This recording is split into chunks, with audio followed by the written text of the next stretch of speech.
Yo, what is good, YouTube? It's your boy Chills, and I am back with another video.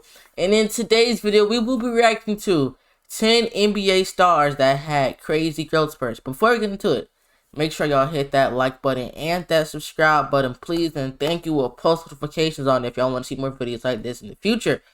Without further ado, it let's goes get without straight into saying it. that height is a huge factor in both getting to the NBA and having success once you're there, with a league-wide average of 6'7". In today's game, we follow potential NBA talent as soon as middle school and concentrate our interest on guys that are on pace to have an NBA frame. However, sometimes we see players come out of nowhere with newfound height that take advantage and go on to dominate the NBA. In today's video, we're gonna look at 10 stars that had crazy growth spurts. So if you guys like my content, make sure you like and subscribe. And let's hop into it. Anthony Davis had it. Alright, no. Michael Jordan had one. I think like Scottie Pippen. After becoming an 8-time All-Star, like 8-time member of the All-NBA teams, 2-time scoring champion, and most valuable player in 2017, we all know who Russell Westbrook is now. However, he went unlike from most 5'7" NBA to stars, 6'3", I think. Westbrook was an unknown for most of his high school career.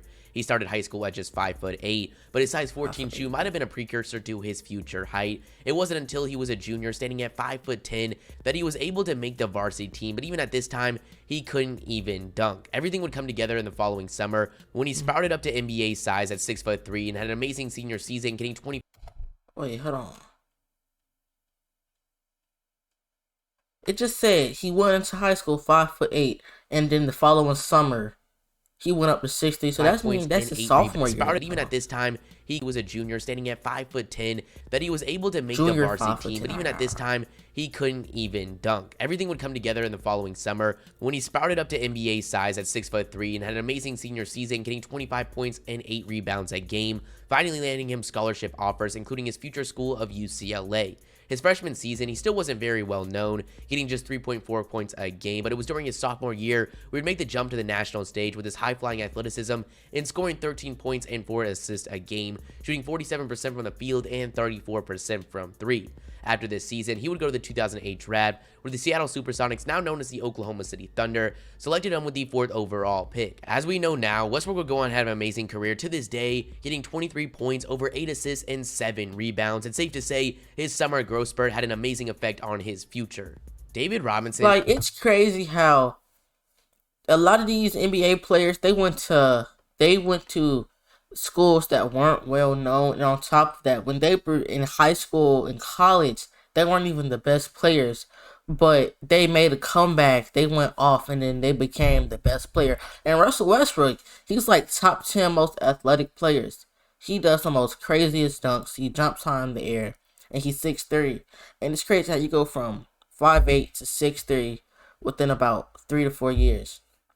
And is one of the greatest centers to touch an NBA court, racking up 10 All-Star appearances, 2 NBA titles, and most valuable player in 1995. While we know Robinson as a 7'1" giant, he began his junior year of high school at just 5'9" and had never played organized basketball in his life.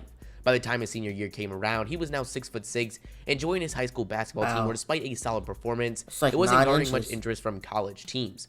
Robinson wasn't just good on the court, as he got a 13.20 on the SAT and decided to go to the United States Naval Academy. By the start of his freshman season, he was now 6'9" and would go up to over 7 foot throughout his 4-year career, where he averaged 21 points, 10 rebounds, and 4 blocks a game. Just 5 years into playing. This man is taking steroids.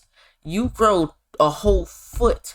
That is not steroids. Growth hormones, bro.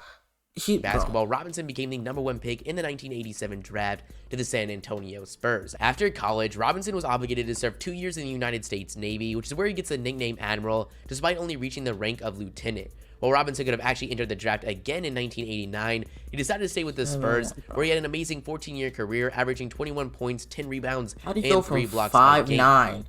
We now know CJ McCollum as one of the best shooting guards in the league and former most improved player of the year, but McCollum was a beneficiary of a late growth spurt as he entered high school at just 5'2". He gained 5 inches ahead of his sophomore season and another 4 before his junior year. In the first game of his junior season, McCollum would go off for 54 points, which started to give him some college traction. In his senior season, he would average 29.3 points, but would finish as an unranked prospect, but managed to get an offer from Lehigh University.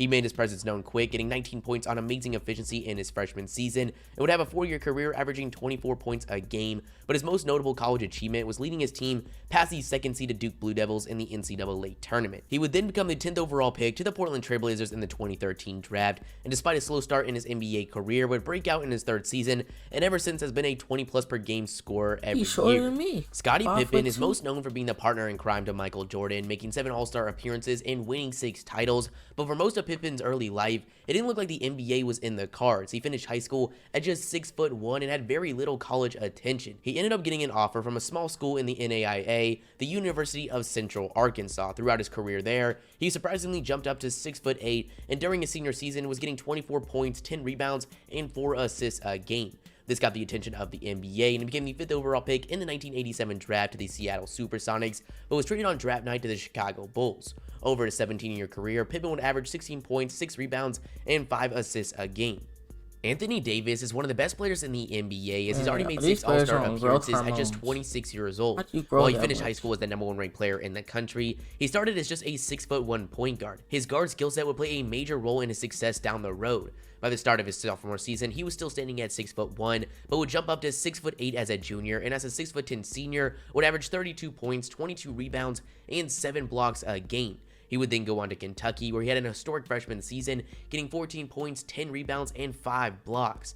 This made him the clear #1 pick, and in the 2012 draft would land in the hands of the New Orleans Pelicans. On his career so far, he's averaged 24 points, 10 rebounds, and over 2 blocks a game. Dennis Rodman is known for being one of the best rebounders. I mean, that's actually kind of normal because people grow like 3 to 4 inches a year, so that's kind of normal. Because I grow like 3 inches a year.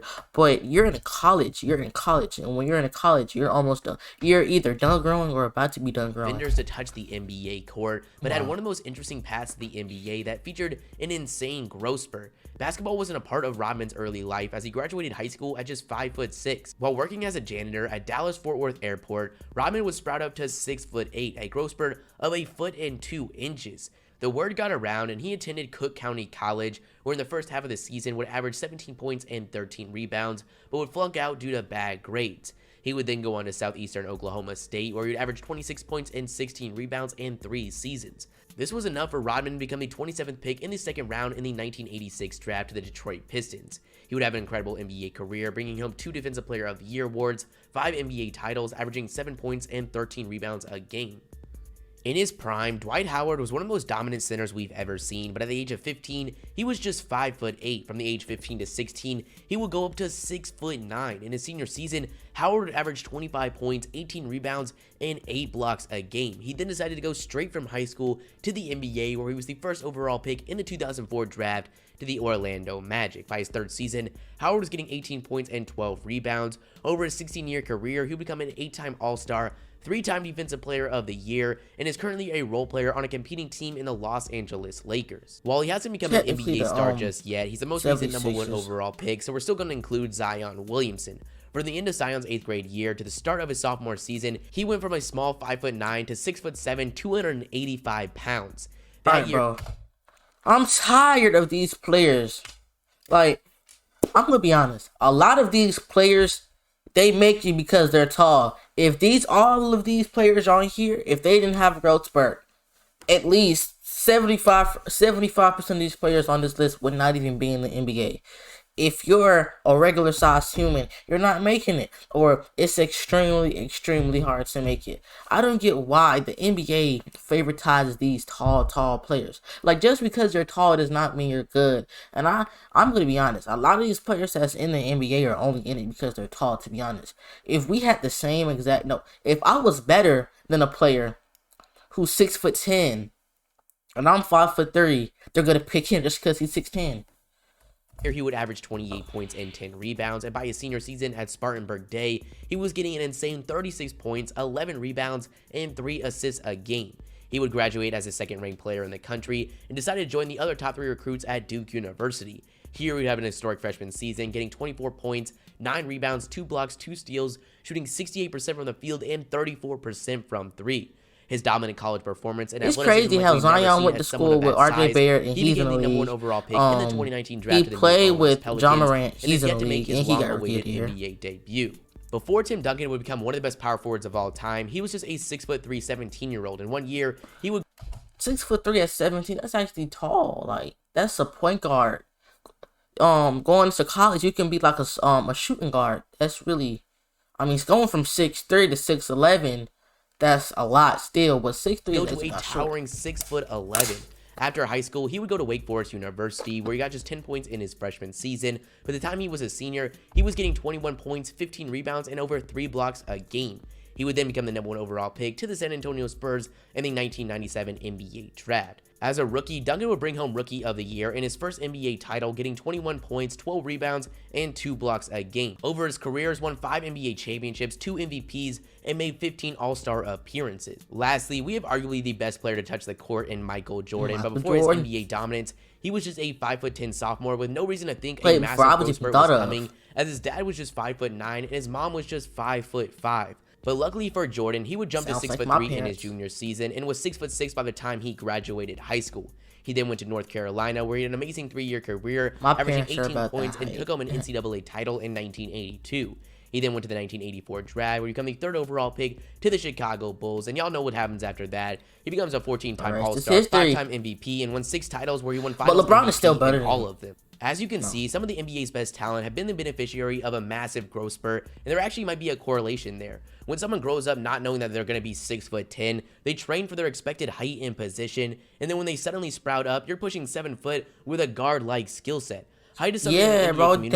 That's like, I'm not gonna lie to you. Anthony Davis still kind of plays like a point guard, because if you've been training your whole life to be a point guard, because if you're like 13 and you're like only 5 foot, most likely you're not going to be that tall when you finish growing, so you train to be a point guard. But then if you get a massive growth spurt, your whole life you've been training to be a point guard, so you have point guard skill sets, and then you're about to learn how to play big man. Community likes to speculate. We see rumors all the time that someone's had a growth spurt in the NBA, such as Ben Simmons going to 7 foot, or that Kevin Durant was much taller than his listed 6'9". This season, we got confirmation of all these height suspicions, as the NBA made teams report official height and weight ahead of this season. Some of those notable changes were Durant going from 6'9" to 6'10", Derrick Rose going down from 6'3" to 6'1", Draymond Green going from 6'7" to 6'5", Dwight Howard going from 6'11" to 6'9". It's really because they get measured with their shoes on. And Marvin Bagley going down to 6'8". And they sometimes lie about their height to succeed too. in the NBA. We've seen some great sub-6 foot players, such as Muggsy Bogues at 5'3", Spud Webb at 5'7", and Isaiah Thomas at 5'9". But it sure as hell helps. With all that being said, that's the end video, guys. You guys tell me your thoughts in the comments below. If you liked the video, make sure you like it. If y'all enjoyed this video, because I know I did, make sure y'all hit that like button and that subscribe button, please. And thank you with post notifications on. And go check out my previous videos. One of them should be on the screen right now above you. And as always, thank you guys for watching. It's your boy Chizzle, and I'm out. Peace.